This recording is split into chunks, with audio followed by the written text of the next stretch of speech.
big news for Charlotte. No Alfredo Medense, he's cup-tied after playing in the first round for Lexington of this competition. As for North Carolina, 6 changes from their 1-0 loss to New Mexico on Saturday. And maybe the biggest change is in goal as you take a look at tonight's referee, Danielle Chesky. Akira Fitzgerald, the 37-year-old, gets the start in goal for North Carolina FC. It's his first start since 2023 for League One Richmond Kickers. Josh Appel, Ross Davenport were underway in round 3. The second game in a row that Charlotte Independence, as they try and go over the top here. Baquero, and look how aggressive Akira Fitzgerald is to come out and play that one. He had to make that decision early, did Akira. The wily veteran, so much experience. This one comes wide for Alvarez. Alvarez puts one in towards Fitzgerald. He punches it right back towards Alvarez. Fitzgerald, not the tallest keeper in the world, but known for his shot-stopping ability and his ability to play with his feet as well, something every good professional goalkeeper needs these days. And Fitzgerald sends it away. Again, the last time he played in any game, back in 2023 for Richmond, and during his stint with the Kickers, he won League One Goalkeeper of the Year, played 127 games for them. Tonight's his 13th career Open Cup start. Not sure why more teams don't bring in a veteran sort of keeper/coach as the backup. Use him when needed. He played that role very well in Richmond. Oh, that's nice. But out in front, Maru, Suebo Maru puts it wide. Maru had Fitzgerald beat, but his attempt was off target. Does getting down this right touchline. That's a lovely ball. There was perhaps some questions of offside. Maru just took that extra touch that allowed the sliding challenge in, which... For what it's worth, this is the 7th career start for Akira Fitzgerald against Charlotte. 2-0-4. Never lost. A couple of clean sheets, and again, last faced them in 2023 when he was with Richmond. This is his second stint with this club, but he played for them back when they were the Carolina Railhawks in NASL. He was a Railhawks legend, yes. I just traded in League One for many years. This is a much different Charlotte team than Akira Fitzgerald's faced in the past, though. Big turnover in the offseason, and there's the first yellow. A second challenge like that from Omar Sis. He wasn't going to get away with it again. Baquero play alongside a little bit, then drop back. Looking for Anderson. Anderson tried to put it down to himself in front. Believe the flag stayed down, so he was onside. And the wily veteran could not put it on frame. It's the first real threatening ball in a while for North Carolina. Yeah, that's all Alex Anderson needs. Just snuck behind. The center backs there was in far too much space for as deep he was in the box. First touch let him down a little bit.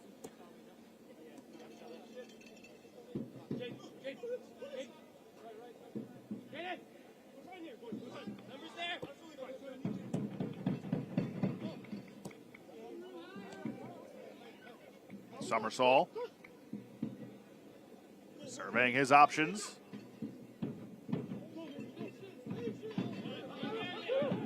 Sundstrom, now Malou. Colin Martin.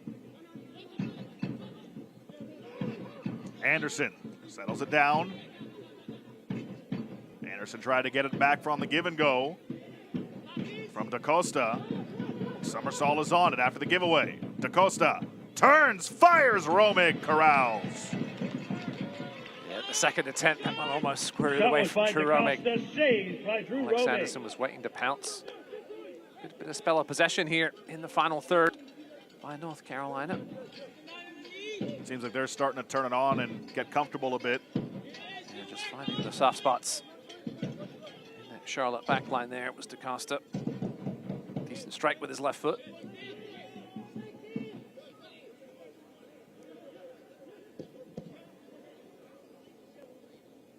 Alvarez lost it. DaCosta gave it right back, but he was fouled.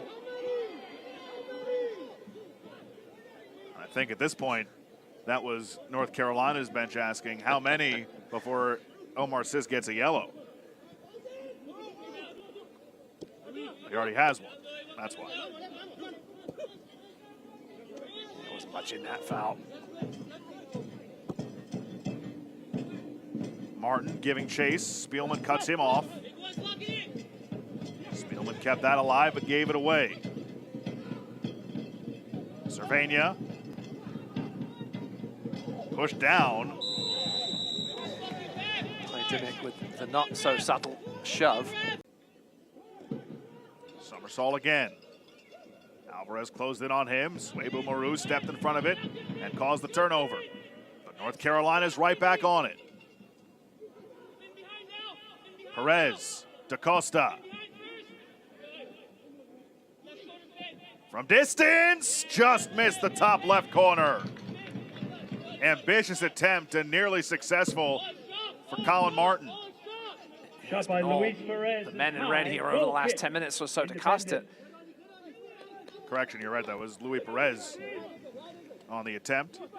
Costa had a little ball into the channel just earlier where he, once again, a player with time perhaps to bring it down and shoot, and he decided to pass it instead, but you can't let Luis Perez have too many chances anywhere within 25 yards, especially on that side of the pitch with that left foot.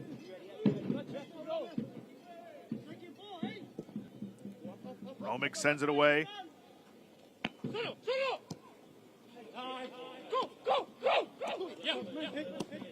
Perez for Martin. Vaquero was hounding him. Sundstrom, the 18-year-old, longtime standout in the NCFC Academy, played sparingly last year. And Chesky, Danielle Chesky, North Carolina for a foul as Alvarez is writhing around.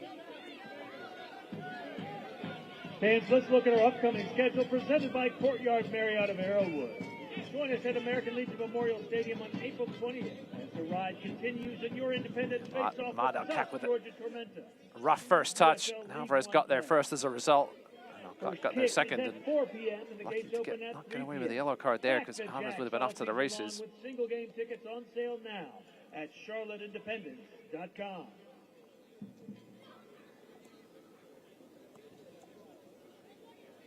Alvarez is still looking at that right leg. He has been an active participant tonight, not necessarily on the ball, but just kind of in and around everything. I mentioned with that free roll, he's just one of those guys you have to know where he is at all times. It's a nightmare to defend because of that. Feels like this first half has kind of been controlled by each side for 20-minute portions, right? The first 20 belong to Charlotte. The last 18, 19 minutes have belonged to North Carolina. Long over the top, Maru. Maru! Oh, that's just high! The volley to himself, off the bounce. It's the second chance in this first half that Swabu Maru is going to wish he had back. This was a great strike. Wonder whether Akira Fitzgerald got a touch on that. We might see it from this angle. No, perhaps not. Remember the chance that Maru had earlier that just went wide? This one is just over. I think everybody was surprised he was onside, perhaps even himself.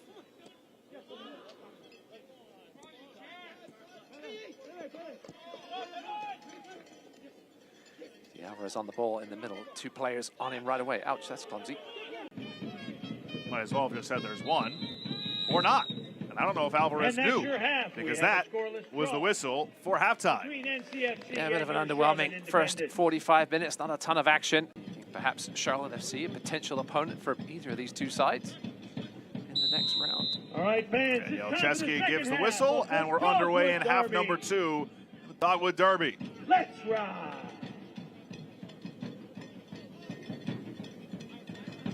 Sportsplex at Matthews. Thanks for being with us tonight.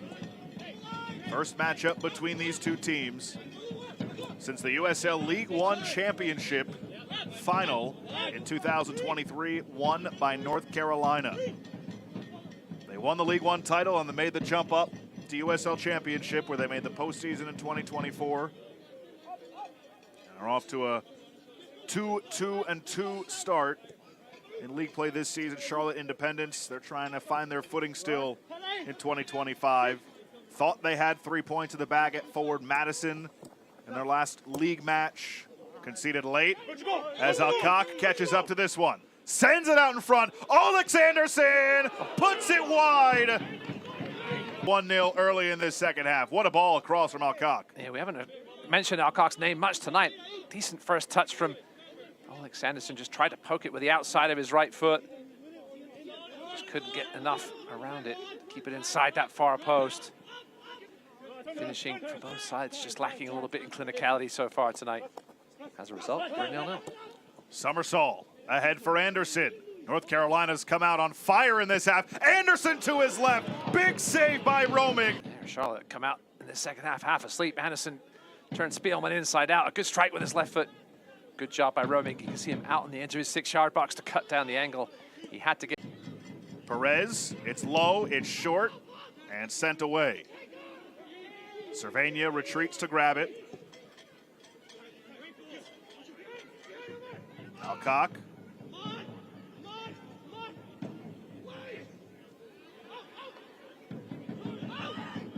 Maru.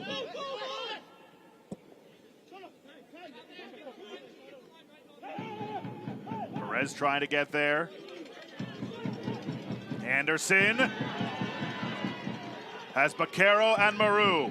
Alvarez in front, Baquero! Goal!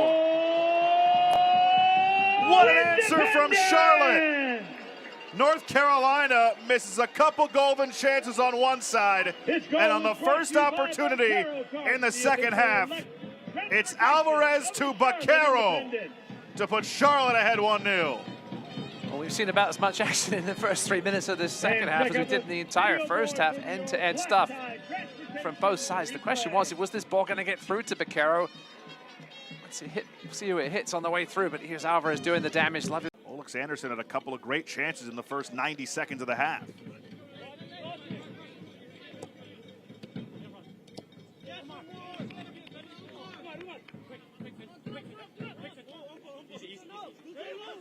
Charlotte done a good job tonight of keeping everything in front of them as much as they can, other than a few half chances. Anderson over the top. They've done a good job of letting North Carolina have that possession, just knock it around. Certainly haven't particularly threatened through the middle, you can say that much, other than over the top to Anderson. Summersall lays it ahead. Cervania catching up to it, puts it in the mixer, and it took a deflection off of Spielman out for a corner. Oh, delightful ball by Summersall. Defense splitting into space, letting Cervania run onto it. It was a decent first-time cross in the end. Once again, Spielman with the big foot, big lunge from the big man. That's enough to keep it away from Alex Anderson.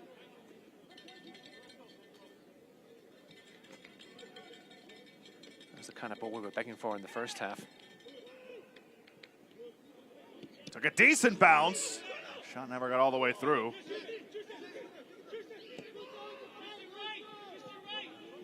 That was Justin Malou with the acrobatic effort from his backside, I think, almost. Takes a deflection again. Alvarez over there. He assisted on the Baquero goal. Things have got to settle down a bit since the opening minutes of this half.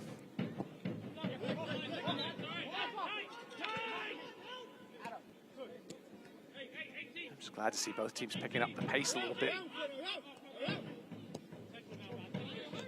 First half was just played a little too pedestrian of a pace for, I think, mine and most fans' likings. More adventurous here, a little more forward-looking.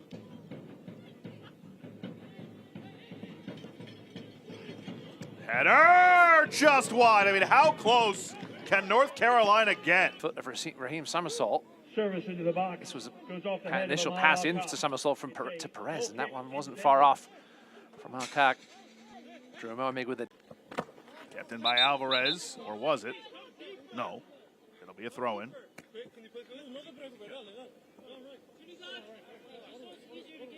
We'll see Christian Cheney, who Christian Cheney comes on for, will tell us a lot about how Mike Jeffries wants these last 20 minutes to go. The Charlotte side that made it to the 4th round last year. Trying to do that again this year. They're in the driver's seat. Rafa Mintzingen pops it over the area. Comes all the way back out for Hodge. Cervania. Service comes in, out in front, we are level! Alex Anderson with the equalizer in the 71st. Chance after chance for Olex, and you could call him Golex now. I'm not sure how much he knew about this one. Josh Dolabella, always a threat in the air with his height, over 6 foot tall. Got a glancing touch on this, and we'll take a look on the replay. I'm not sure how much Anderson knew about it. Looks like it almost hit him and just went in. He was a good distance out, though. No, he didn't stick out that right foot. I think got a little lucky. Just redirected it in the goal. Gets forward whenever he can from his midfield spot. Got enough of a glance on that to redirect it towards Anderson. All he had to do was stick the foot out.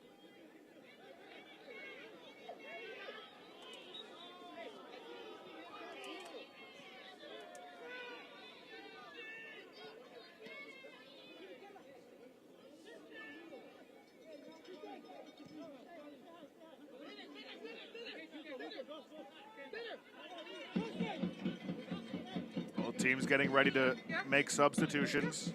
Again, the winner will play against an MLS side in round 4. Rafa Mintzingen trying to get there, but Spielman cuts him off, and it's out for a North Carolina throw.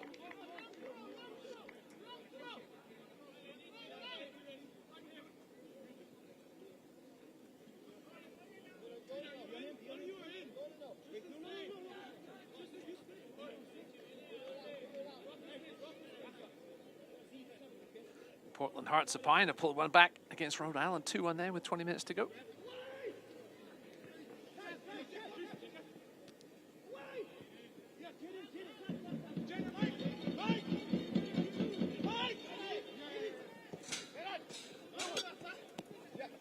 Rafa Mintzingen nearly lost it to Alvarez.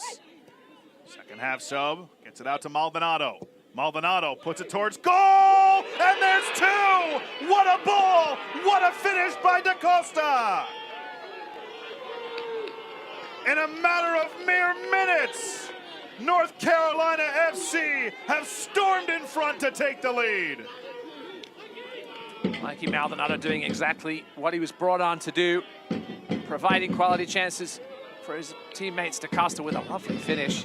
Rafa Mintzingen, the entrance of Rafa Mintzingen has changed things as well. He's pulling players in. Luis Alvarez there got caught, and that left the space open for DaCosta out wide. For Maldonado. And as you mentioned, what a cross, and that's a great... Rafa Mintzingen can drop back and play a bit of right back if needed.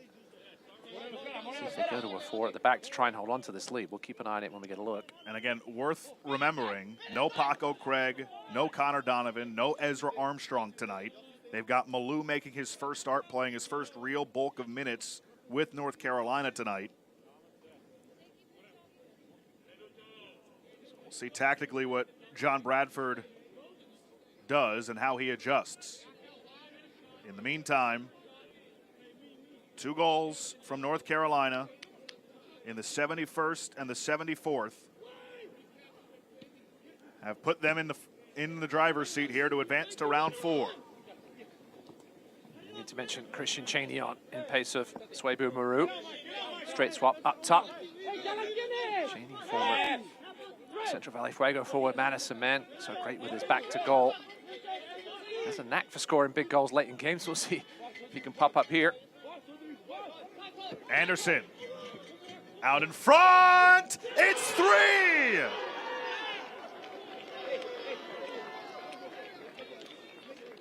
DaCosta with the brace. And North Carolina is just pouring it on 2 minutes after they took the lead. Yeah, Alex Anderson here with a lovely bit of play. NCFC goal by number 16, Rodrigo Just DaCosta. completely took apart Pele Usmanu. Cleared away by NCFC, just waiting on the final whistle. And there it is.